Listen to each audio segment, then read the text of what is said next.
We are starting a brand new message series today. Of course, I'm very excited about it. It's going to be 5 weeks, maybe 6 weeks. We'll see how it goes. But I'm calling it Go Big. Now, when you hear the phrase go big, some of you may take you back to a few decades ago, and you remember people who wore their hair like this. You remember the big hair day right there? That's Kelly when she was in 9th grade. Just kidding, just kidding. Totally off the internet, not her. But you probably had big hair. I've seen some pictures. All right? There was, big hair was in.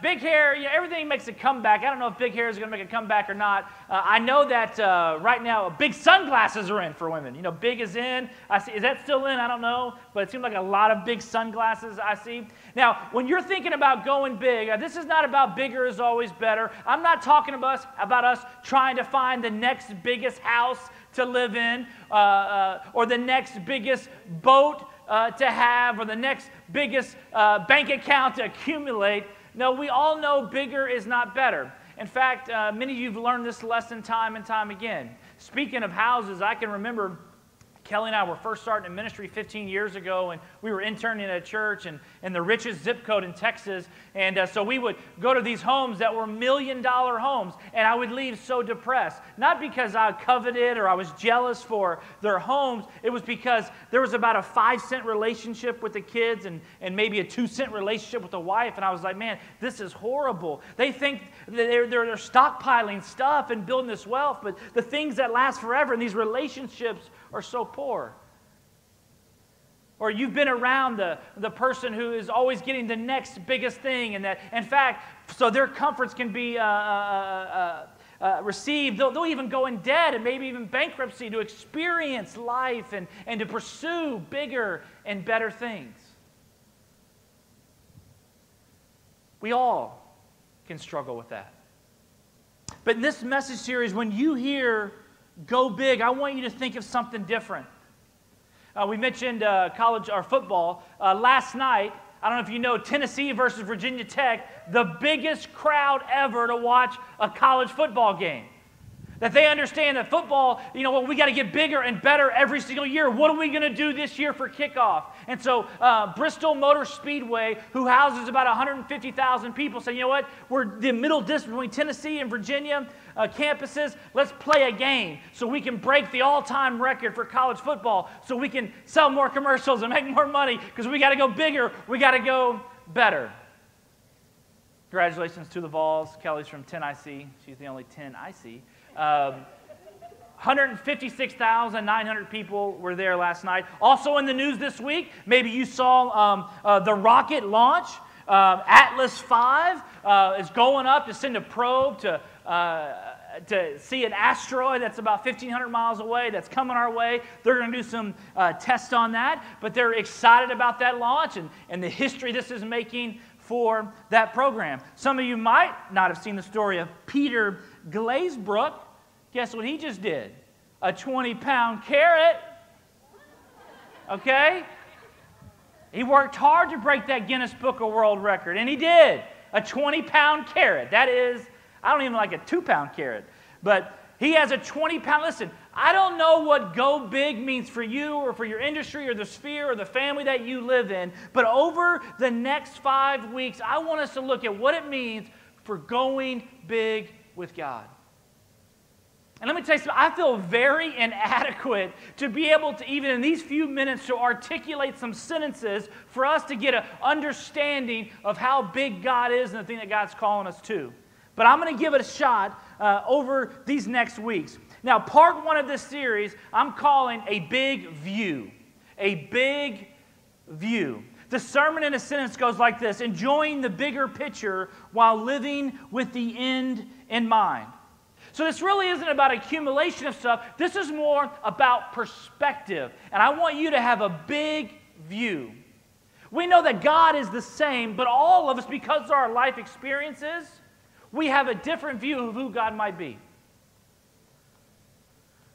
When I show you this picture, half of you will say, this is a portrait. Another half you say, that is a profile. Which one is it? Is that a portrait of a man? Are you looking at him straight forward? or is it a profile? One picture, but your perspective is what's different. How many of you vote portrait, straight on? How many say profile? Half and half. I don't know the answer. We got an art teacher here. I don't know, but I don't know. Obviously, it's some sort of optical illusion that they're doing to help us understand perspective. But I know this. Listen, your view of God will determine your value in God. Let me say that again. Your view of God will determine your value of God. Kelly and I think it was maybe our 5th year anniversary. I don't know. We went to Phoenix and enjoyed some time there. We said, you know what, let's drive up to the Grand Canyon and check that out while we're here. I think it was like a 4.5 drive up to Flagstaff to the southern rim. And I had been driving, and we knew we didn't have time to actually do some real hiking. We were just going to be able to go and take some pictures and go back. And so I'm there, and if you've been there, they've got these little observation decks, and you walk, and I'm not the best at always being a rule follower. I'm working on it. But, I was like, man, this is a good view, but there's better views out there. And so, it's a state park.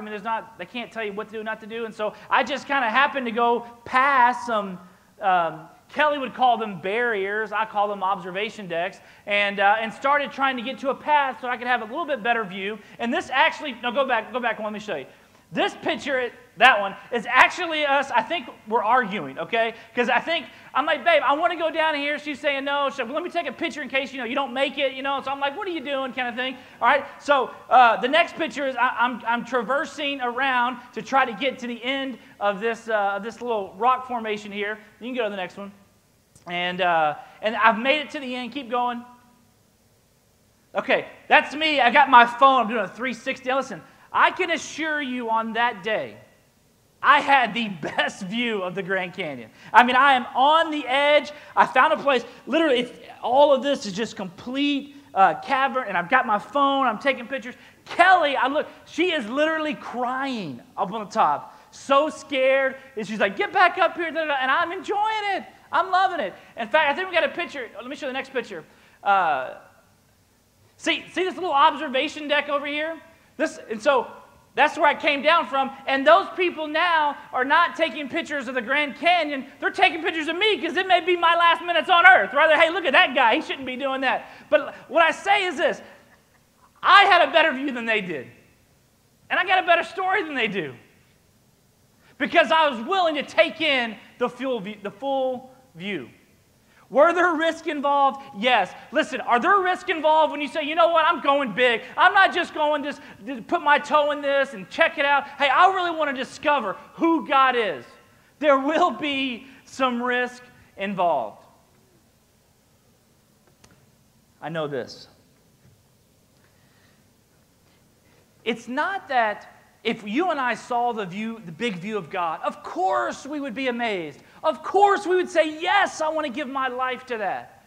But that's not how practically it always happens. You and I know that Isaiah 55:9 says, as the heavens are higher than the earth, so are my ways higher than your ways, and my thoughts are higher than your thoughts. We understand that, man, there is this disconnect. I don't really understand who God is and what He's doing. I understand that you're big and that you're massive and that you're great, and if I fully knew you, I would fully love you. If we have a small view, we'll have a small God. But a big view will represent a big God. See, this rock here is just a rock. Y'all, you wouldn't say there's anything significant about this rock. But if you knew this rock was a part of the Grand Canyon, it's a different story. There's a bigger story that's playing out. In fact, millions of people go to see the rocks at the Grand Canyon. This is from the parking lot, by the way. But this is where we live, guys. Listen to me. This is where we live. We see what's right in front of us. And we don't understand there's a bigger picture being played out. We see the rock, we don't see the Grand Canyon. We see one stroke, we don't see the beautiful painting that he's picturing. We read one sentence and don't understand the chapter and the book that God is writing. A small view thinks end of story. How many times have you been there and said, you know what? I won't get through this. This is it. We're not going to make it. It's the end of the story because there was something right in front of your face that seemed insurmountable. And as you and I grow and as we learn, as we pursue God, we begin to understand that a big view returns to the bigger story. A friend of mine went through a horrible divorce the last 3 years. He called me about a month ago, and he's starting a new relationship, and he was excited about that relationship. I'm like, hey man, pump the brakes, you know. And he calls me this week. He says, man, I got things out of order. I don't know what to do. I wanted to show her what a godly man does and how he courts his future wife. And I messed up. And we got a test back that says positive. And I said, listen, man, what we get out of order, God will put in order. Listen, you know that wasn't the best route to take. I know you understand that. But listen, that doesn't mean you can't be a great husband to her and a godly husband to her. That doesn't mean you can't work through the blended family issues, because you can. In fact, I believe probably in 10 years you'll look back and praise God from what He took you from to what you have right now. The enemy's trying to tell you that it's over. And I'm here telling you, listen, it's just beginning.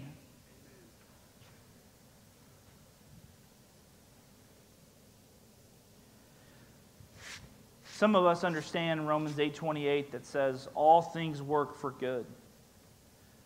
All things, that God is not limited. He can use even our consequences and our sin, and you can look back years later and say, man, God used that for good. It looked like it was tragedy, but now it's triumph. A big view always returns to the bigger story. That is this, that I'm designed to be with God forever.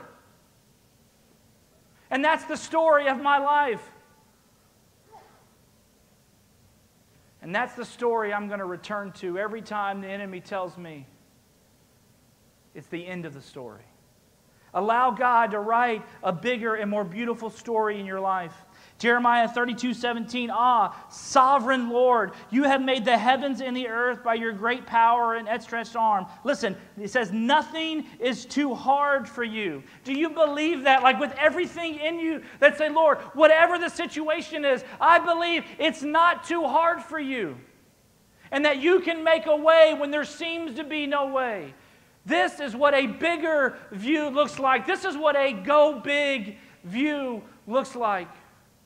We continue to press forward toward the prize. All right. That's in the way of introduction. Grab your Bible and let's hop into the text. We're going to be in James chapter 4 today. As you turn to James chapter 4, verse 13. And some of you know James was the brother to Jesus, and they had a rocky relationship. Before Jesus died on the cross, him and James didn't see eye to eye on anything. And I'm sure it's tough to be the brother of Jesus. Seeing Jesus be perfect, and I'm sure in that special relationship with Mary, I'm sure that was not easy on him, and I believe he did have some resentment in that. In fact, you'll see the account where one time Jesus is talking to some people, and Mary, his mother, and James says, hey, your mother and father want to spend time with you.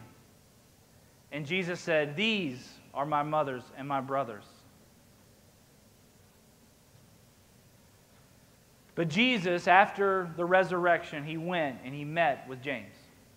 And they reconciled. And James was an incredible man and an early father of the church in Jerusalem. And he wrote this book, James, very practical book. If you're looking for a book to say, you know what, hey, I'm not big in understanding all the big themes, I need it in black and white, read James. He's a very, very practical and straightforward person. James chapter 4, verse 13, the setting of this is probably either two places. It's probably in the marketplace or in the outer courts of the synagogue. And James here is irritated. And he has a rebuke for those around him. And in verse 13 it says this. He says, "Come now, you who say, today or tomorrow we will go into such and such a town and spend a year there and trade and make profit." Okay. Am I missing something?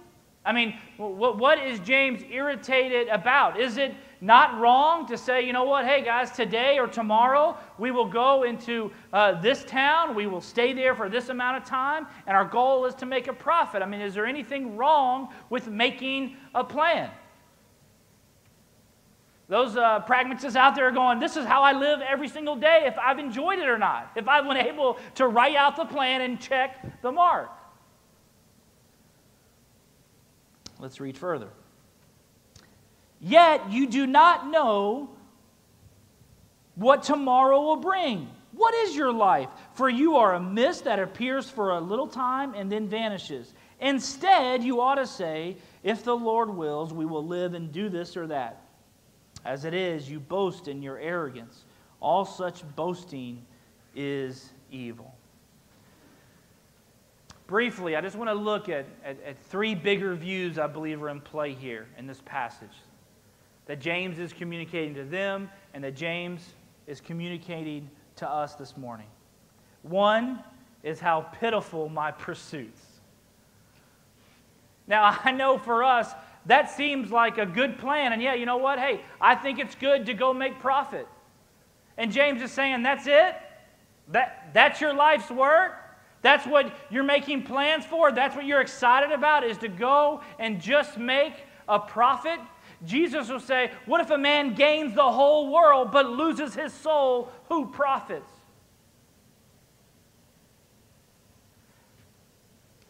None of us want to waste our life. And listen, I'm not saying that we shouldn't have plans and shouldn't have details and we shouldn't go and try to accomplish and reach those goals. But what I am saying, we have to do that with a mindset and a context of a bigger view of God and His purposes and not our purposes. I mentioned the rocket launch. And that crew is very excited. They got thumbs up. I think it's gonna take a year to get there. They're gonna orbit it for 2 years. I think I read July 2020. They're gonna take samples from it, and it's gonna return in 2023. It's about 7 years from now. And what they're gonna do? They're gonna go there and they're gonna take, ready for this, 2 grams of dirt and bring it back. Okay. Now, it cost $800 million. Okay, I get that. And we're going to go do that. We're going to bring back 2 grams of dirt. Okay, now, as I read, what's the purpose of this mission? And the purpose of the mission was what? You ready for this? To find out the origins of the earth. And it's there where I scratch my head. And it breaks my heart. I'm like, listen, save the 800 million and the million computations you did in your head. Pick up the Bible. Read Genesis 1:1. In the beginning, God created the heavens and the earth. Check, please. Okay? Like, listen, I love the adventure and I love the spirit. And listen, if my son becomes an addict explorer, I would love that. Because I want him to go and explore the heavens for God's glory. God is continuing to expand them as we speak. And it's all for His glory. And I think we should look up to the heavens continually instead of looking down and saying, God, look at what you've done and be marveled by that. But I don't do that to say, who made this stuff? And there's a whole team of people who've given decades of their life and lots of money, and you paid for it too, to be able to have that mission. I'm just saying, let that not be said of us. That when we look and say, Lord, here are my plans, here are my desires, here are my pursuits, they would be of meaning. The second bigger view I see in this is how short my stay. James says, yet you do not know what tomorrow will bring. What is your life? For you are a mist that appears for a little time and then vanishes. Listen, the amount of time we spend on earth will be the shortest amount of time we spend anywhere. And when someone says how old you are, how young you are, I don't know the answer to that. Because it's not determined on my birth date, but on my death date. If I die in 2 weeks, I'm probably the oldest person in the room. I've only got 2 weeks left on this ball of dirt we call earth. Do we think that way? James said, just listen. Hey, before you get so caught up, you don't know what's going to happen. And I could go through the list of all the natural disasters in the last year and how many people lost their life. And for me, you know what I do? I go to cemeteries. I love it. Now, that may sound morbid to some people. Listen, I love going to cemeteries. When I go to cemeteries and I read those tombstones and I look at those family structures and I look and see how long they live, you know what it does inside of me? It says, Jason, live. Live. Do something meaningful. Everything else will pass, but things done for Christ will last. So go big. Go live well. Love your wife well. Love your kids well. Love my church well.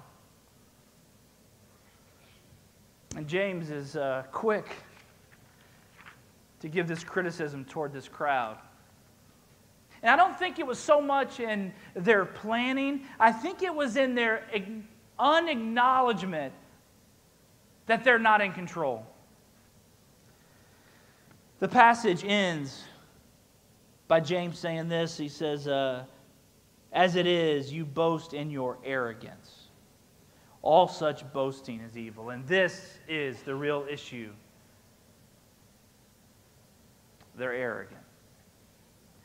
I don't know all the reasons how James came to this conclusion that they were arrogant. He probably knew them. This is probably the first conversation he heard of all these plans they were making. And like I said, it could have been in the marketplace or it could have been in the synagogue. Maybe it was those religious types of people who on the outside looked like they loved God, but on the inside, God was not with them. And so maybe it was those types of people who kept talking about all these things. And James finally said, you know what it is? It is your arrogance. And here's the bigger view here. The third one is this: how prideful my position. A bigger you will keep you from a bigger God.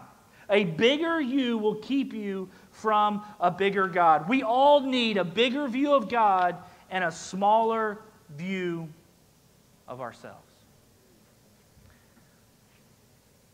Think of the Grand Canyon we were talking about, or think of the heavens, whatever it is, or a mountaintop. You know those places you can go and you just connect with God. You just realize, man, I am so small. Maybe it's on a boat in the middle of the ocean. Maybe it's on the tip of the Grand Canyon. Maybe it's looking up at the stars. But there is somewhere in your life where you go, man, this thing ain't about me, and God is so much bigger. I want you to think about that picture for a second. And can I tell you what our culture is thinking? They're thinking this.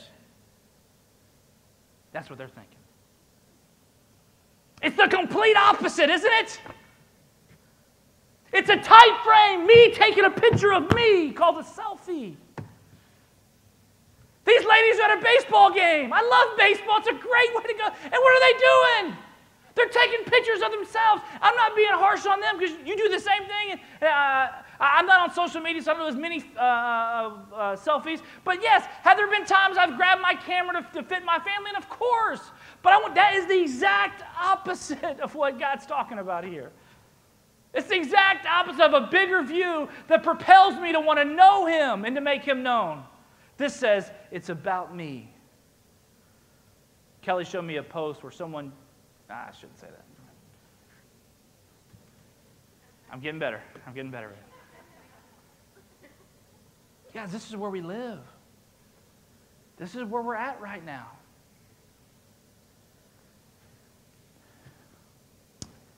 God resists the proud, but He shows favor to the humble. God's hand is always on our life. He's either resisting the proud or He's lifting up the humble.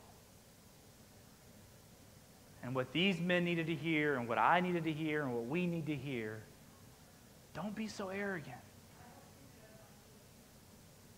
Don't think you know how everything works. Just because you grew up with this theology or with this background, be careful of telling everyone how I work and who I am. That eternity is a really long time. And we're here just a vapor. So don't be so arrogant. And humble yourselves. This is the crux of Christianity right here. Are we willing to humble ourselves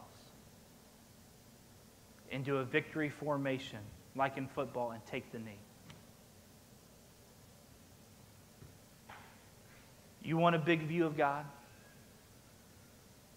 I want you to see it. See it. I want you to say it. Do you notice what James said there? How he started the passage? What did he say? He said, "Come to me, all of you who say." And he goes, what you ought to be saying is, if it's the Lord's will, then I will do so. And some of us just don't say it. We never have that conversation at work. We never have that conversation with our family or with our friends that say, listen, hey, if God wills, if God allows that, if it's His plan. And James is saying, listen, there is something about you saying that. You may believe it in your heart, but you need to start saying, hey, Jesus is Lord. Hey, listen, hey, I know it's an election cycle, but I want you to know God is sovereign. And I know that you're facing fear or you're uneasy, but I want you to know God is sovereign. And in 200 years from now, none of us will be here. And no one will know our name. And who cares?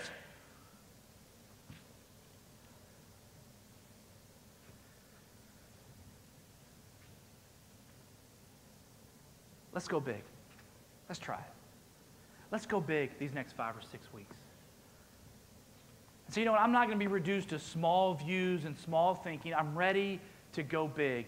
And for us to go big in this series, listen, we've got to have a big view of God. Would you pray with me?